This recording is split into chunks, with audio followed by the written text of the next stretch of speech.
शारीरिक नाप को समझना। अच्छी फिटिंग वाला परिधान न केवल व्यक्ति की सुंदरता बल्कि आत्मविश्वास को भी बढ़ाता है। इसके लिए शरीर की बनावट के अनुसार सटीक नाप लेना जरूरी है। नाप का मतलब होता है दो निश्चित बिंदुओं के बीच की दूरी, जिससे कपड़े का आकार तय होता है। हर व्यक्ति का शरीर अलग होता है, इसलिए कपड़े की सिलाई शुरू करने से पहले सही नाप लेना आवश्यक है। इस वीडियो में हम समझेंगे कि नाप कैसे ली जाती है। आइए समझते हैं कि नाप लेने के लिए कौन कौन से उपकरण काम में आते हैं। इंची टेप। वस्त्र की सिलाई के लिए सबसे पहले शरीर की सही नाप लेना जरूरी होता है, जिसके लिए इंची टेप का इस्तेमाल किया जाता है। इसमें इंच व सेंटीमीटर दोनों के निशान होते हैं। इसकी कुल लंबाई 60 इंच या 152 सेंटीमीटर होती है। एल स्क्वायर, यह लकड़ी या प्लास्टिक से बना होता है। इसका आकार अंग्रेजी अक्षर एल की तरह होता है, इसलिए इसे एल स्क्वायर कहा जाता है। इसकी दो भुजाएं होती हैं, एक लंबी और एक छोटी। लंबी भुजा आमतौर पर 24 इंच की होती है और छोटी भुजा 12 इंच की। एल स्क्वायर का उपयोग कपड़ा सिलाई में लंबाई और चौड़ाई को 90 डिग्री के कोण पर मापने और सीधी रेखाएं खींचने के लिए किया जाता है। यह विशेष रूप से कपड़ों के पैटर्न बनाने में मदद करता है, जिससे सिलाई में सटीकता आती है। Metre rod. मीटर रॉड लोहे की बनी होती है। इसकी लंबाई 1 मीटर या 100 सेंटीमीटर होती है। इसका उपयोग कपड़े की लंबाई नापने के लिए फैब्रिक विक्रेताओं द्वारा किया जाता है। पैमाना या रूलर। इस रूलर की लंबाई आमतौर पर 12 या 15 इंच होती है। इसका उपयोग छोटी लंबाइयों को नापने के लिए किया जाता है, जैसे फेसिंग, टक और हेमिंग के दौरान। मानदंड या यार्डस्टिक। मानदंड एक प्रकार की छड़ी होती है जो 3 फीट अर्थात 36 इंच लंबी होती है। यह लकड़ी या धातु से बनी होती है और इस पर दोनों प्रकार के नाप इंच व सेंटीमीटर अंकित होते हैं। इसका उपयोग कपड़े की लंबाई नापने के लिए किया जाता है। अब हम समझेंगे कि किसी भी कपड़े को सिलने के लिए किस किस नाप की आवश्यकता होती है और किन किन बातों का ध्यान रखना होता है। चौड़ाई, लंबाई, गोलाई। आइए अब इन नापों को विस्तार से समझते हैं। चौड़ाई। जब हम शरीर के किसी भाग को एक सिरे से दूसरे सिरे तक नापते हैं तो उसे चौड़ाई कहते हैं। चलिए समझते हैं शरीर के भागों की चौड़ाई कैसे नापी जाती है। Front chest. फ्रंट चेस्ट की माप शरीर के सामने की ऊपरी चौड़ाई होती है।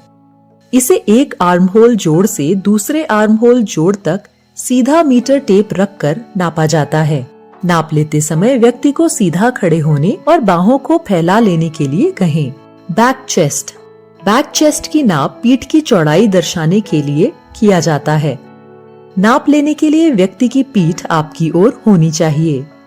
मीटर टेप को कंधे के जोड़ से लगभग 4 इंच नीचे रखा जाना चाहिए और एक कंधे के जोड़ से दूसरे जोड़ तक सीधा नापा जाना चाहिए। शोल्डर। कंधे के एक सिरे से दूसरे सिरे तक की दूरी को शोल्डर नाप कहा जाता है। इसे सीधे कंधे के ऊपर से नापा जाता है। लंबाई। ऊपर से नीचे की ओर ली गई नाप को लंबाई कहा जाता है। यह नाप शरीर के ऊपर से नीचे की दूरी बताती है। आइए समझते हैं लंबाई कैसे नापी जाती है। Full length.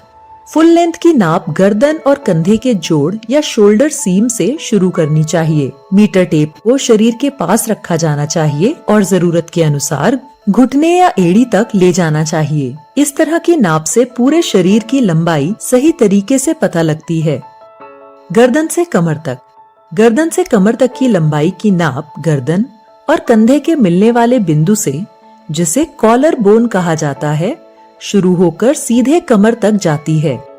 पीछे की नाप के लिए टेप को रीढ़ की हड्डी के साथ और सामने की नाप के लिए छाती के ऊपर से नीचे तक रखा जाता है ताकि सही नाप मिल सके। Neck to hip. Neck to hip की नाप कंधे से कमर के नीचे तक की लंबाई को कहते हैं और इसे हिप लेंथ भी कहा जाता है। यह नाप शरीर के ऊपर और नीचे के हिस्से के बीच का फर्क समझने में मदद करती है। Sleeve length. कंधे से कलाई तक की लंबाई को स्लीव लेंथ कहते हैं। यह नाप कपड़ों की बाजू की सही लंबाई तय करने के लिए जरूरी होती है। कमर से घुटने तक की लंबाई। कमर से घुटने तक की लंबाई वह नाप है जो कमर से शुरू होकर घुटने तक ली जाती है। इस नाप से पैंट या स्कर्ट जैसी चीजों की लंबाई तय करने में मदद मिलती है। कमर से टखने तक। नाप लेने के लिए टेप को कमर पर रखकर पैर के किनारे से होते हुए टखने तक सीधा नीचे फैलाया जाता है। गोलाई। जब हम किसी वस्तु या व्यक्ति को चारों तरफ से नापते हैं तब इस तरह की नाप को गोलाई कहा जाता है। इस नाप से शरीर के हिस्सों का आकार या मोटाई पता लगती है। आइए देखते हैं मोटाई कैसे नापते हैं। नेक। गर्दन की लंबाई उस नाप को कहते हैं जो गर्दन और कंधे से मिलने वाले हिस्से यानी कॉलर के आसपास लिया जाता है। इसे गर्दन के चारों तरफ नाप कर लिया जाता है और यह कॉलर या गर्दन की डिजाइन के आकार को तय करने में महत्वपूर्ण होता है। Chest round. यह छाती के चारों ओर की नाप होती है। इसे कपड़े की सही फिटिंग के लिए लिया जाता है। नाप लेते समय हाथ नीचे रहते हैं। टेप लपेटकर 2 उंगलियां अंदर डालकर हल्का कसकर नाप लिया जाता है। कमर गोलाई। कमर की नाप वह नाप होती है जो शरीर के सबसे पतले हिस्से आमतौर पर नाभि के ऊपर ली जाती है। इसे कमर के सबसे पतले हिस्से के चारों ओर टेप को कसकर लेकिन ज्यादा टाइट नहीं लपेटकर नापा जाता है। Hip round. हिप की नाप कमर से 8 इंच नीचे ली जाती है और इसे हिप राउंड कहते हैं। इस नाप को लेने के लिए टेप को हिप के सबसे चौड़े हिस्से पर आराम से न ज्यादा कसकर और ना ढीला लपेटा जाता है। Arm hole round. Arm hole की गोलाई नापना आस्तीन जोड़ने के लिए जरूरी होता है। आर्म होल वह घुमावदार हिस्सा होता है जहां आस्तीन कंधे और ऊपरी बाजू के चारों ओर जुड़ती है। इस नाप को लेने के लिए मीटर टेप को इस घुमावदार हिस्से के चारों ओर घुमाया जाता है। नी राउंड। नी राउंड घुटने के चारों ओर की नाप होती है। इसे नापने के लिए टेप को घुटने के सबसे चौड़े हिस्से पर पैर थोड़ा मुड़ा हुआ हो लपेटा जाता है। सारांश। इस वीडियो में हमने सीखा कि किसी भी वस्त्र की सही फिटिंग के लिए लंबाई, चौड़ाई और गोलाई की नाप कितनी महत्वपूर्ण होती है। हर नाप का एक विशिष्ट उद्देश्य होता है जो वस्त्र की बेहतर फिटिंग सुनिश्चित करता है। सही नाप के बिना वस्त्र आरामदायक और आकर्षक नहीं लगते। इसलिए नापने की इन तकनीकों को समझना और सही तरीके से लागू करना आवश्यक है। अब आप भी कोशिश करें, अपने साथी की इंची टेप से सही नाप लें और नोटबुक में लंबाई, चौड़ाई व गोलाई को नोट करें।